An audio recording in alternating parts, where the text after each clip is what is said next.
I again would like to welcome you to home of the Mi'kmaq in this land of Mi'kmaq, because we forget about who came before us, and I never talk with do a talk without acknowledging Mother Africa. So it's interesting when we acknowledge Mother Africa. Of course, we also acknowledge in the traditional culture, Mother Earth. So Mother Africa, it's always the women, I love it, is the one who birthed us to begin with. So all of us are running our veins, and the blood in our veins run through the same. I think Sister Catherine mentioned a bit about that, but we all have the same blood because we all came from Mother Africa. That's the beginning of all of us. And then we spread out throughout the whole land. So never forget that. You're all African people, whether you like it or not.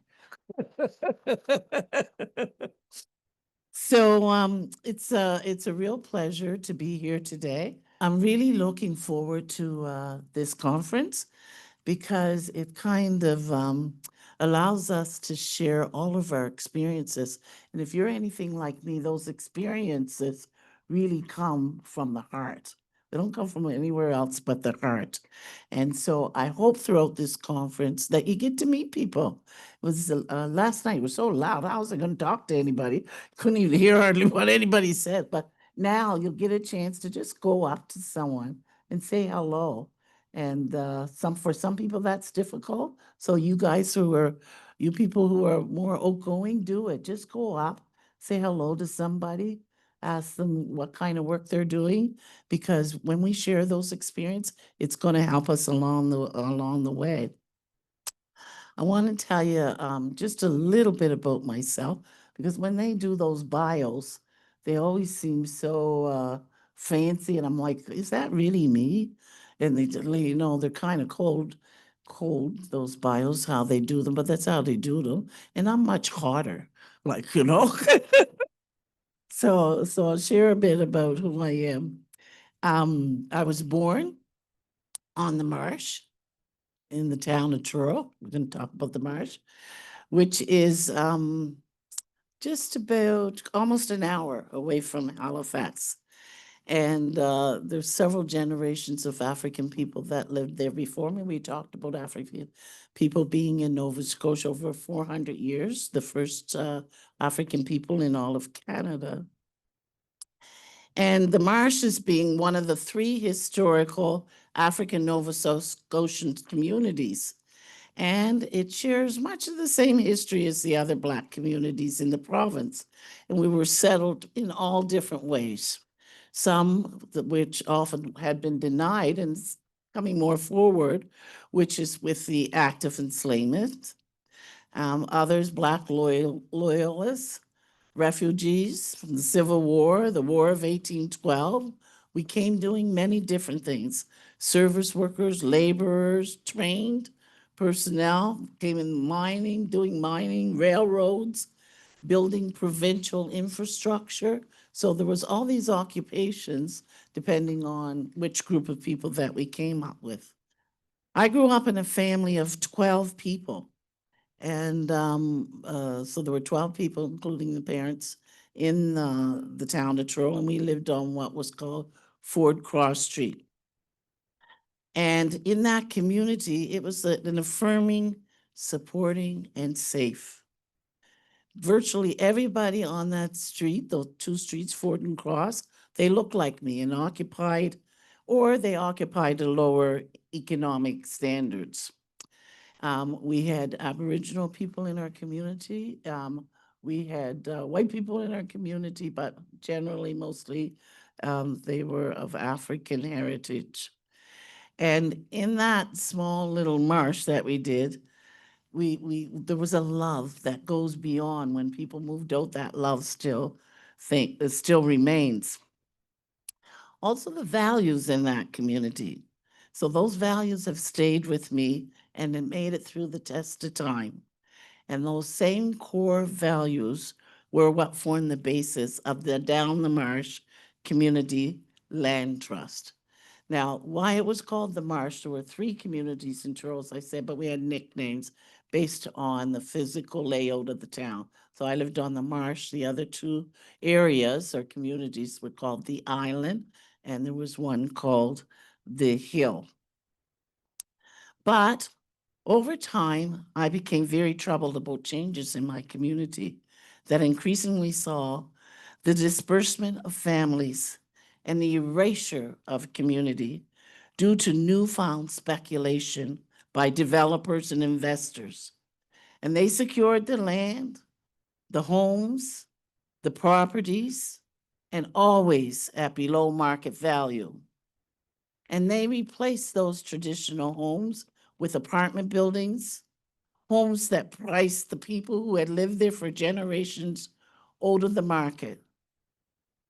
And this had repercussions on people's lives that had many negative consequences that were amplified for people in this vulnerable community. And I looked up something here. Let's hope it's still there, because I thought there's more being involved in what I'm involved in. There's always a political context to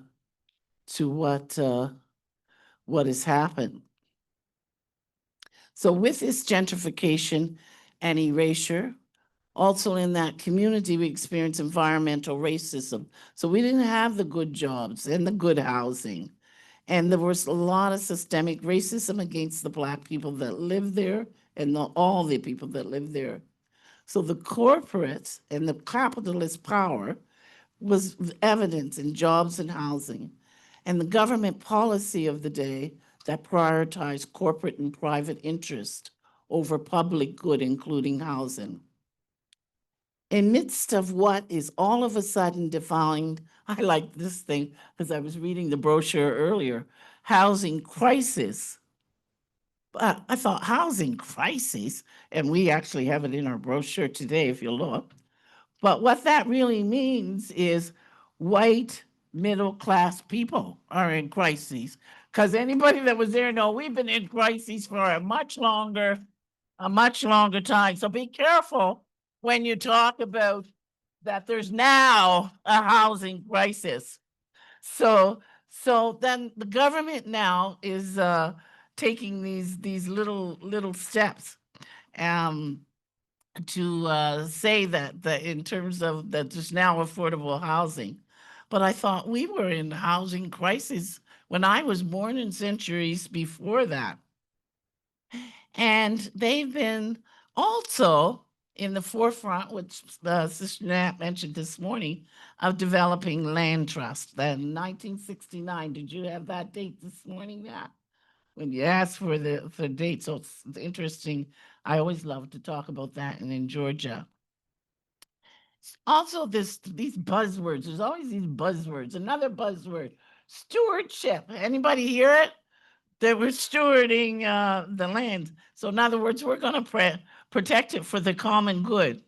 But my question is, when I was trying to figure out what I was going to share, protecting it for the common good, whose common good? Because they really haven't been protecting it for my common good. So now that's a new thing. We've been looking at common good for quite some time.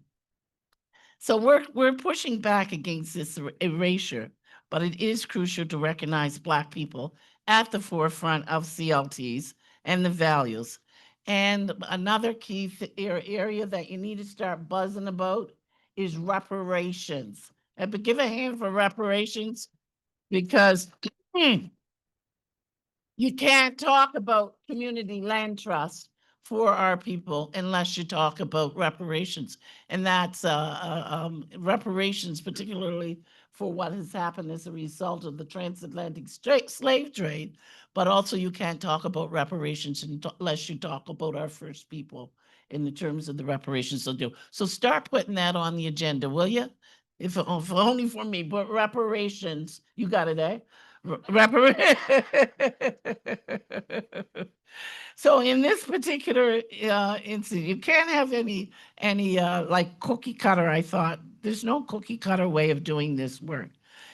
For Down the Marsh, the land trust in Truro, it happened to be a vision that I had, and that doesn't mean to say that other people didn't have similar visions. It's that happened that my vision happened to connect with the Community Land Trust. And I want you to know I had absolutely no experience in creating affordable housing. And I didn't know anything about the funding, organizational structures, and the personnel required to do this. I didn't have that background. I'm going to move fast because I could talk all about that, but I happened to, through some vision, acquire myself 7 residential lots in that Black community. Some that was our own family historical community, and others as people got gentrified. And it's interesting, people actually would offer, if I had the finances to buy the land, and this is many years ago, they preferred to sell it to me than the outside corporate people that were coming into the year. So I was able to get 7 of these over a long period of time and no money to develop it. But I at least got them, and I would not sell to the developers and the corporate agendas. Didn't know what I would do, but that's so I wanted to tell you that. And I haven't even made it to page 2 of my speech.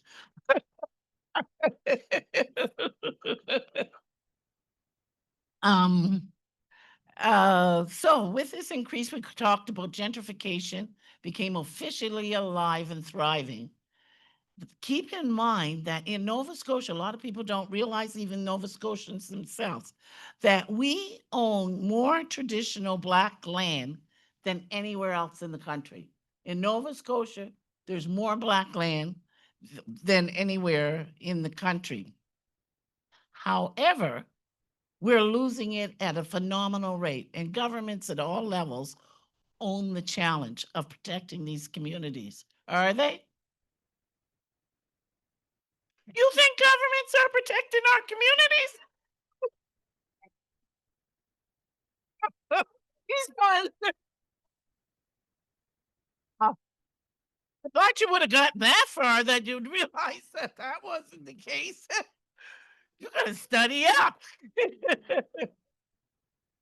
Restoring, protecting, and developing our land and community has been the founding purpose and establishment of DowntheMarsh Community Land Trust. Offering my properties, such an initiative would keep the lands in the hands of the community in perpetuity. I had to look that up in the dictionary when I started, but I know what it means now. While offering real affordable housing and structures as defined by the community.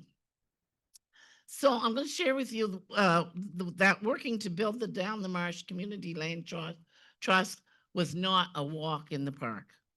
Much work had to be accomplished, locating startup funding, incorporating, finding expertise in the field, liaising with the Black community, establishing a board of directors and advisory and working committees, hiring, training, and supervising staff for short terms, searching for grants, financial reporting, meeting with bankers, credit unions, reading, researching, web development, endless meeting and consultation. I could go on. Any of you get the picture? We used to say, click. What's the current status? DowntheMarsh Community Land Trust comes with a vision of acquiring these 6 properties that I have and possibly 2 other adjacent properties. The properties are presently in the process of being assessed for site feasibility. Is Brian Gifford in the room? Because Brian's not here? That's unusual. Oh, there he is. He's been leading our advisory group. One of the leaders in trying to do the site feasibility. We're well along. As a volunteer chair of the board of directors, for me, there's no area of the trust that does not come under my scrutiny. My job becomes that much easier when all the committee members are fully engaged and working to achieve our common goals. Of course, this is not always the case, as other challenges such as lack of time, conflicting priorities, and a shared understanding of the clear path forward get in the way. This is the key one. Cultural differences of members take time and energy to work through as we progress. Community Land Trust allows us to work with different cultural groups, right? And we might not know each other. We don't know how we work together. And you got to stop and actually do that work at the same time. Hard work. Building a community board has been a challenge. Many of the Marsh families have left the area, as we talked about, are too busy to take on another challenge as they are trying to survive in this very hostile world. Our goal, which is still a work in progress, is to establish a self-sustaining community board that shares our vision going into the future. We have conducted community surveys and reached out to community with information meetings. More challenges encountered included the hiring, training, supporting, and supervising of only 2 consultants whose short-term contracts soon expire. We subsequently hired a part-time employee and a part-time contract worker until their funding ran out. Presently, we have no personnel. We had volunteer bookkeepers who came and went due to too much workload and other commitments. High turnover without consistency leads to problems with financial grantors, as we have not always submitted reports in a timely fashion. Sometimes, even when complete, they may not have been filed in the requested manner. Anybody relate to that? Volunteer boards and committee members start energetic and soon worn down by the excessive workloads on top of all other commitments in our lives. Accounting and reporting to funding agencies is always time-consuming and taxing of resources. Having said all that, a lot of doom and gloom there, eh? We are thankful for the times we can hire staff and for the excellent interactions we have had with government and agency officials who work to help us succeed. Some of this next little section, oh my goodness. This next little section I had to share. And I debated whether to share, but I thought it was necessary. And in this section, I call the meltdown. Those who know me know that I have a lot of irons in the fire. I'm a community activist who engages in many areas. This includes pay equity, fairness, safety, disability issues, anti-racism, environmental racism, civil and human rights, trade unionism, archiving, religion, church and family and community well-being, demonstrations and protests are on the order of my day. Ranademo, they call us. A couple of weeks ago, I experienced something I never experienced in my entire life. I have chosen to name it the Maxi Meltdown, MM. It occurred totally unexpectedly. While speaking with one of our funders and reporting on our status to date, I totally lost it. I was so emotionally upset, I explained I needed a few moments to gather myself while tears flowed. I left the phone call. All I could see were the barriers we were encountering and had trouble focusing on all the successes.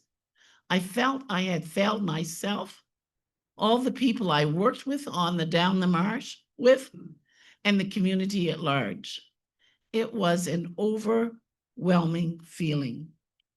A short while later, I was able to gather myself together and call back.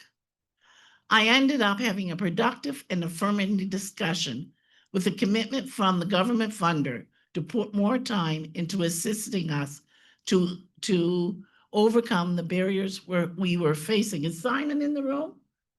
No, Simon's not. I think it was registered. He was so great as a government funder who helped me through that process. I am sure others in this room experience as much and more. Maybe we need a meltdown moment together at this conference. Anybody have meltdowns? Well, yeah, there's a few hands. In closing, focusing on the title, I'd like to share my 5-point plan for community land trust needs. Number 1, I've got 5 points to go on there. Am I okay? Yeah.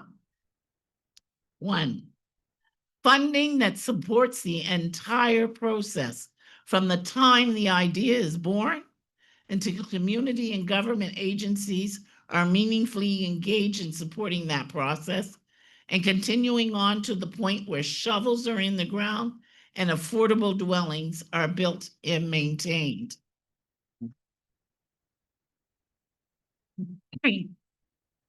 Two, human resources throughout the entire process, including pay for volunteers, staff, and contractors, and resources in place to guide groups throughout the process. Three, engagement of government and private philanthropy, look it up in the dictionary, is needed to invest in a serious way. There are constant funds to keep progressing. We need them. Number four, community engagement. The DowntheMarsh Community Trust is a great example of where community engagement is essential to its success. It builds on the needs for reparation and restoration. And five, sustainable growth. These trusts are intended to be long-term. The infrastructure needs to be put in place to enable success. So I'm honored and privileged to speak with you today. It's valuable work that we're doing, important work, and work that enhances family and community lives. Now, having gone through all that, when all is said and done, you're all invited to the DowntheMarsh Community Land Trust open house and a party at a date and time to be determined. Whether it's 6 months or 6 years from now. Okay?